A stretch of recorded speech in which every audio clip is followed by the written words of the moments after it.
Hello everyone, आज हमारे साथ संजना जी हैं। संजना जी, सबसे पहले तो कॉन्ग्रेचुलेशन। Thank you sir.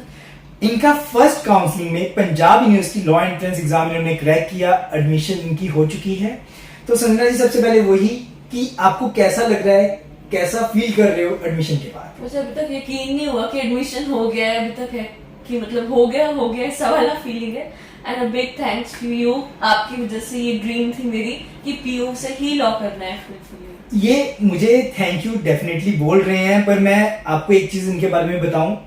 इन्होंने मुझसे कोचिंग सिर्फ 22 डेज, शायद इतने ही दिन मेरे पास आए थे। और मैं आपको फैक्ट बता रहा हूं, जो मैं इनको होमवर्क देता था, जो मैं इनको कहता था करने के लिए, ये पूरी रात बैठ कर काम करते थे।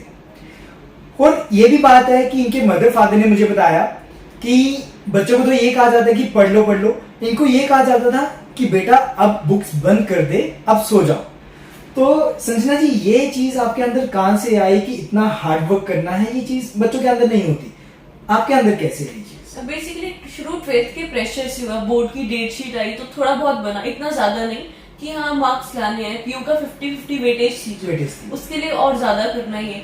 फिर जब से मैं इधर आई तो आपने मुझे फर्स्ट डे कह दिया और कुछ हो ना हो, सबसे पहले तो क्लियर करवाऊंगा और दूसरी तो मैं ऐसे हार्डवर्क की आदत लगवाऊंगा। मुझे याद है कि आप आगे जाके भी आईएएस के लेवल का हार्डवर्क करोगे 5 साल, उससे फिर मुझे हुआ, आपको एक डेडिकेशन मिल गई कि करना ही करना। हाँ जी।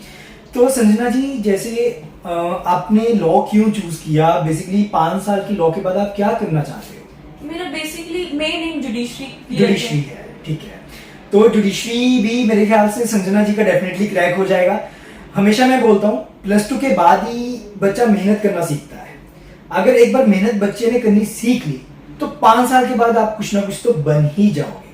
और मैं गारंटी देता हूँ इस बात की कि संजना जी 5 साल के बाद आपको जज पक्का बने दिखेंगे। ठीक है, ऐसा क्यों है? क्योंकि बच्चे का ना पता होता है एक टीचर को कि बच्चा कितना हार्ड वर्किंग है। तो संजना जी, बच्चे ना हमेशा एक चीज पूछते होते हैं कि हम ऐसा क्या करें कि हमारा लॉ एंट्रेंस एग्जाम क्रैक हो जाए।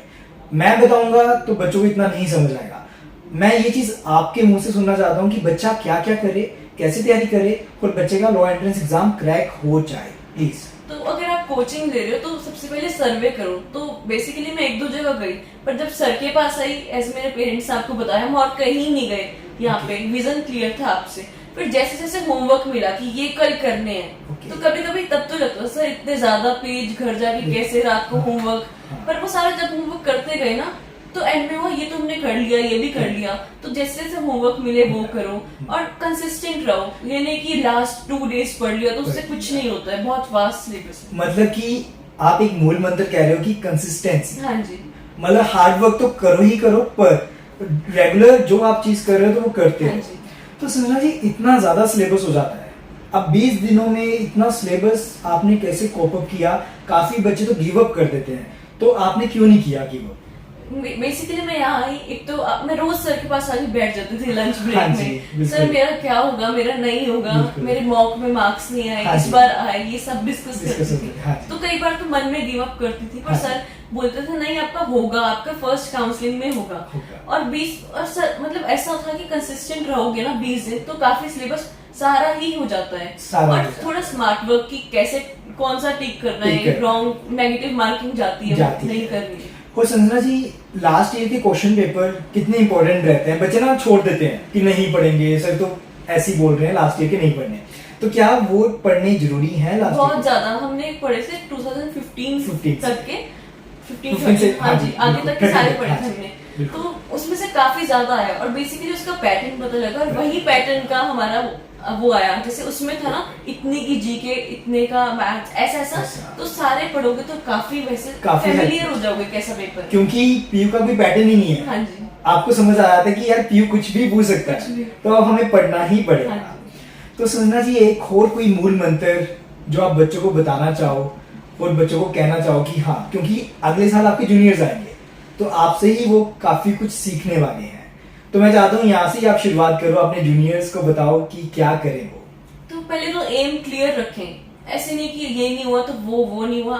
हाँ एक बैकअप लेके चलते हैं, बट एम क्लियर रखना चाहिए। ठीक है। और एम है तो कंसिस्टेंट रहो, किसी की बातों में ना हो। और पूरे 1 महीने तो सोशल मीडिया वाले पूरा ही वो कर दिया था, यूज अच्छा। करती थी मैं, ऐसा नहीं था अच्छा। नहीं कि डीएक्टिवेट, ठीक बट एकदम लिमिट में। फोन की इतनी टाइम ही नहीं मिलता था। अच्छा, मतलब आपने सारी एडिक्शन खत्म कर दी थी इसकी। एडिक्शन और खुद भी हो जाएंगी वो हो धीरे जाएंगी। धीरे आके। पर काफी बच्चे तो फिर भी इंस्टाग्राम तो चलाते रहते हाँ हैं, तो उनको मतलब एडवाइस ये है कि थोड़ा सा सोशली कम करके स्टडीज को एक फोकस बार अपने मन में बिठा लिया ना, आप आगे का फ्यूचर देखो। आपको अगर जुडिशली आपने क्रैक कर ली तो आपका क्या फ्यूचर है वो सोचोगे तो खुद ही होता है कि होता है। ऐसा करें तो हार्ड वर्क आता है फिर। मतलब कि आप अपना एम लेके चलो, तो एम के साथ कंसिस्टेंसी लेके हाँ चलो, जी। तो डेफिनेटली आप एग्जाम क्रैक कर लो। हाँ जी। और संजना जी की एक मैं आपको बात बताना चाहूंगा, एक हमारी रात को क्लास होती थी, है ना। हाँ जी। रात को क्लास बेसिकली वो टेस्ट की होती थी। अब काफी बच्चे थे एकेडमी में, तो ऑब्वियसली सारे बच्चे क्लास नहीं लगाते थे, पर संजना जी की एक बात है, इन्होंने हर एक क्लास, कोई क्लास नहीं मिस किया आपने, हर एक क्लास इन्होंने लगाई। ठीक है, कभी कभी तो ये कह भी देते थे कि सर रात को शायद मेरा होमवर्क ना हो, पर वो शायद कभी होता जरूर था, पर इन्होंने होमवर्क फिर भी किया, है ना। आपको लगता था कि नहीं होगा, मैं पुराना भूल जाऊंगी, तो पुराना आपने कैसे याद रखा? पुराना ऐसा था कि अगर आपने आज कुछ न्यू किया बट पुराना भी डेली थोड़ा थोड़ा साथ करते रहो हाँ। तो हो जाता है। मॉक्स में जो न्यू क्वेश्चन मिले Question। वो भी डेली करो, क्योंकि मॉक में हमेशा न्यू न्यू क्वेश्चन आते थे, सर से हमें मिलते थे। और मॉक टेस्ट में से हमारे क्वेश्चंस पेपर में आए, काफी काफी काफी क्वेश्चन है। है। और एक मुझे याद है, अपने टेस्ट हमारा कल था एंट्रेंस, जस्ट एक रात पहले 12 बजे हमारी क्लास हुई थी। हाँ जी। बच्चों को उठाया गया था जो नहीं सो गए सो थे गए थे। कि उठो उठो। सर ने क्वेश्चन बोला कि ये लिख लो, मैंने पढ़े हैं, ये लिखो, और उसमें से 4-5 क्वेश्चन आ गए। मतलब एक दिन पहले वाले भी क्वेश्चंस हमारे Question काम आ आ गए हैं पेपर में। तो Sanjana ji thank you so much. और मैं हमेशा बच्चों को बोलता हूँ कि हमसे मिलते आते रहना। मैं चाहता हूँ जो आपके जूनियर्स हैं मैं उनको भी मिलवाना चाहूंगा, क्योंकि उनके भी काफी डाउट्स होंगे। फेस टू फेस कन्वर्सेशन एक अलग होती है। और बाकी अगर आपके भी डाउट्स हैं तो संजना जी को ही मैं यूट्यूब हैंडल दे दूंगा कि आपके सारे डाउट्स वो क्लियर करें। ठीक है संजना जी? तो संजना जी मेरे काफी अच्छे बच्चे रहे हैं, तो मैं चाहता हूँ कि आगे भी मेरे पास संजना जी जैसे ही बच्चे आए, क्योंकि एकेडमी का नाम बच्चों से ही होता है, ना कि किसी टीचर से होता है ना संजना जी? हाँ जी सर। तो संजना जी चाहते थे कुछ और कहना चाहो अगर आप? यहाँ आके ना एकेडमी में पहले बहुत नर्वस सी थी मैं कि बच्चे कैसे होंगे, माहौल, टीचर कैसे होंगे बेसिकली। बट सर ने इतना फोकस, और सर जो एग्जांपल्स देते हैं पढ़ाते हुए लॉ में, हाँ जी। वो बेस्ट। मतलब मुझे आज तक केस लॉ अगर सर अभी पूछेंगे ना, मुझे याद रहेगा उस एग्जांपल के साथ ये केस था और ये आंसर था उसका। ओके, ठीक है। तो बहुत डिपेंड करता है आप किस एनवायरनमेंट में पढ़ रहे हो। और सर ऐसे था, हमें मोटिवेट करते थे एग्जाम। कभी कभी बीच में हम ना पढ़े तो ऐसा नहीं कि हमें बोला कि छोड़ो या बहुत डांट, हमेशा प्यार से मोटिवेट किया कि नहीं तुम्हारा होगा, तुम ऐसे करो। Okay। कई बार तो लंच में भी नहीं जाते थे, ये करो। ठीक है, तो thank you Sanjana ji, thank you so much. आपके वर्ड्स ही मेरे लिए काफी बड़े बड़े अवार्ड्स हैं, मैं आपको फैक्ट बताऊं। ठीक है, और संजना जी ना जब भी इनका रिजल्ट आया तब भी इन्होंने मुझे मैसेज किया कि सर एडमिशन हो चाहे ना हो मैटर नहीं करता, पर थैंक यू सो मच। अब इनकी काउंसलिंग हुई, एडमिशन हो गया, इन्होंने फिर मैसेज किया। मतलब हर एक स्टेप में इनकी कंसिस्टेंसी, तब मुझे पता चली कि ये सच्ची में कंसिस्टेंट है।